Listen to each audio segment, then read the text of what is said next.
This is Carlos Cousins, and the following ACT Science Looking Viewpoints question is asking us to uh, sort of go back into the passage and consider all the arguments provided here to try to identify which of these arguments is not made in Theory 1 in support for the thesis that genetically modified foods are viable and healthy choices, as the first sentence says.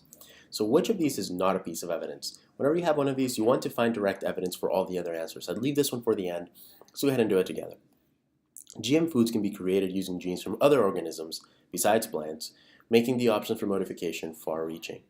Well, we do see this when we're talking about BT. So the example occurs here.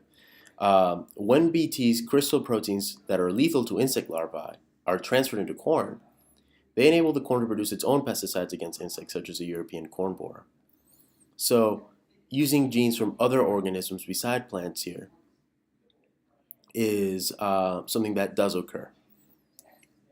So we can go ahead and get rid of this answer choice. Foods can be modified to be resistant to cold. This is also said here toward the end.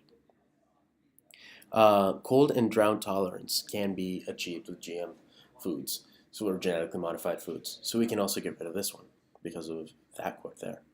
GM foods can be created to be resistant to certain allergens. There's no mention of this here in this passage. Remember, the allergens were introduced in the second passage of Theory 2 when we're talking about, in the second paragraph, sorry, of Theory 2, when we're talking about certain potential health risks. So that's why this one is incorrect here as something that might help Theory 1, but correct as the right answer choice. And then the last here says, with a growing population, GM foods are necessary to meet the provisional needs of humanity. Well, we do talk about this a lot over here where we're saying the world population is predicted to double in the next 50 years. So ensuring an adequate food supply, which is a provisional need, having enough provisions, having enough food here, is going to be a major challenge. So for that reason here, answer choice C is the best answer choice. I hope that helped with this problem, and happy prepping.